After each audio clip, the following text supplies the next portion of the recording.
Sud Radio, on est avec vous jusqu'à 11h, jusqu'à midi d'ailleurs, et à 11h moins le quart, nous débattrons de l'actualité. Vous êtes nombreux ce matin à nous écouter, à avoir envie de réagir au 0826 300 300 à propos de la fermeture des petits commerces. On a beaucoup parlé des librairies. Moi, je voulais qu'on revienne sur la restauration, faire un point avec vous, Marcel Bénézet. Bonjour. Bonjour à vous, bonjour à tous. Vous êtes président de la branche des cafés, bars et brasseries du GNI Sinorca, Oui. c'est groupe national des indépendants. C'est vrai que bon, on a pris pour acquis que les restaurants, les bars fermaient. Néanmoins, nombre de restaurateurs, de brasseries et autres cafés sont aujourd'hui dans une très grande difficulté. Dites-nous ce qu'il en est exactement.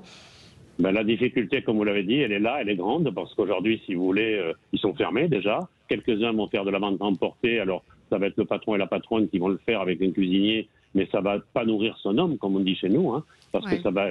On a le problème des loyers. Moi, je reviens souvent sur ce problème-là. Le problème des loyers court toujours. Il y a eu des reports de loyers, mais il faudra les payer. Aujourd'hui, nous n'avons pas trouvé de solution. Il y a le problème des 10% des congés payés de nos salariés. Certains salariés n'ont pas mis les pieds dans l'entreprise depuis 7 mois et aujourd'hui, ils viennent réclamer leurs congés payés. Donc, il y a eu le PGE, le prêt garanti par l'État, qui a servi, mais ce qui n'est jamais qu'un prêt qu'il faudra rembourser un jour, qui n'a servi qu'à payer des loyers, des congés payés, des abonnements, parce que vous avez les abonnements dans une entreprise, quand vous mettez la clé dans la serrure, qu'elle soit ouverte ou fermée, vous avez des frais qui courent en permanence. À savoir que nous avons ouvert nos établissements au mois de juin avec une capacité de 50%. Ça veut dire que tous les jours, on ouvrait nos établissements sachant qu'on perdait de l'argent tous les jours. Donc aujourd'hui, la situation est intenable. Aujourd'hui, je crains que nous avons déjà certains petits établissements de grands chefs, tenus par des grands chefs de la bistronomie ou des chefs étoilés. Aujourd'hui, nous avons tué la gastronomie française. Parce que combien de temps pour se relever d'une situation pareille? Moi, je peux vous garantir que ce n'est pas une année. Il va falloir 3 années pour se redresser. Donc c'est pour ça qu'il faut agir vite sur le problème des loyers. Alors, qu'est-ce que l'État peut faire? Parce que on entend ici et là Bruno Le Maire qui dit mais les restaurateurs sont aidés. Alors, il y a 10 000 euros, c'est ça, qui sont donnés dans le plan qui est proposé par le gouvernement. Mais qu'est-ce que ça représente par rapport effectivement à des loyers et des établissements qui tournent avec plusieurs dizaines de salariés? Mais qui aujourd'hui ne tournent pas, qui sont fermés. Oui, absolument, oui. Mais que vous avez des chefs d'entreprise qui ont acheté des maisons, qui ont des loyers, qui ont une famille à nourrir. Aujourd'hui, je vous assure qu'il y a des chefs d'entreprise qui sont dans un état psychologique. Moi, je les ai au téléphone en permanence.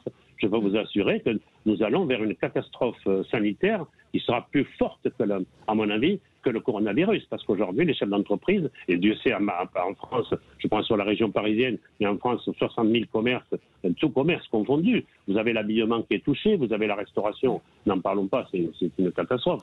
Vous avez des jeunes qui ont ouvert des restaurants l'année dernière, au début d'année, c'est même plus la peine, ils n'existeront plus. Aujourd'hui, la situation est très très grave. Les promesses de l'État, elles sont là, mais elles ne sont pas au rendez-vous, parce qu'aujourd'hui, nous attendons on vous a perdu, Marcel Bénézet. Et on était en ligne avec Marcel Bénézet, on a perdu la connexion, vous êtes revenu. Qu'est-ce que vous attendez? Voilà. Qu'est-ce que vous attendez du gouvernement aujourd'hui? Parce que vous comprenez bien que la situation sanitaire est quand même extrêmement grave. Quelqu'un disait, on n'a jamais eu, enfin la situation est beaucoup plus grave qu'au mois de mars, et pourtant on reconfine moins. Donc comment arriver à concilier les deux? Parce qu'aujourd'hui, il faut que les aides soient présentes. Aujourd'hui, les aides promises n'arrivent pas. Aujourd'hui, il faut qu'elles arrivent et très vite. Moi, je demande à M. Bruno Le Maire de sortir le carnet de chèques et d'aider les entreprises. Sinon, elles vont couler. Aujourd'hui, les chefs d'entreprise sont dans une telle incertitude de quoi va être fait demain que je vous assure, beaucoup ont rendu les clés. Vous avez des établissements qui ne réouvriront pas. Donc, je pense qu'on va arriver à 40% d'établissements qui ne réouvriront pas les portes si le gouvernement ne fait pas quelque chose rapidement. Nous avons des rendez-vous en permanence, mais aujourd'hui, il faut aller très très vite parce qu'aujourd'hui, c'est très compliqué pour obtenir ces 10 000 euros de 10 000 euros c'est très difficile, les chefs d'entreprise, ça ne correspond pas. Donc aujourd'hui, il faut faire très très vite parce que sinon, ça va être vraiment un tsunami économique comme sans précédent. Nous sommes aujourd'hui sur une poudrière économique et je suis très inquiet. Et on parle des petits restaurateurs, mais vous évoquiez tout à l'heure la gastronomie française, les grands restaurants, pour qui c'est également une catastrophe. On a tendance à dire oui, c'est de la gastronomie, ils ont beaucoup d'argent. Non, ce sont des gens qui sont surendettés, super endettés, qui ont un niveau de service énorme. Et eux, les 10 000 euros, pour eux, ça sert à rien, quoi. Ils ne sont pas riches. Il faut dire que les restaurateurs, il ne faut pas s'imaginer qu'ils roulent tous sur l'or. Mais surtout, quand on parle des restaurants étoilés, ils étaient déjà sur le fil du rasoir parce que c'est en permanence des restaurants qui est très compliqué, une gestion très difficile. Ils avaient beaucoup emprunté pour refaire des restaurants. Il ne faut pas oublier qu'on avait quand même il y a un an une situation économique qui avait l'air de fonctionner, qui fonctionnait très bien. Le tourisme, il n'y avait pas de problème. Et aujourd'hui, tout d'un coup, tout est passé à la trappe. Ce sont des gens qui sont endettés et qui ne s'en remettront pas. Ils ne s'en remettront pas. On a tué la gastronomie. Il faut faire très vite. Et donc vous attendez quoi, qu'on adapte les aides et qu'on donne en fonction des besoins, parce que c'est pareil les loyers, vous dites les loyers, mais sauf que les loyers ce sont souvent des loyers qui sont payés à des privés, à des propriétaires privés qui eux comptent sur ces revenus, donc c'est toute une chaîne qui aujourd'hui est en péril.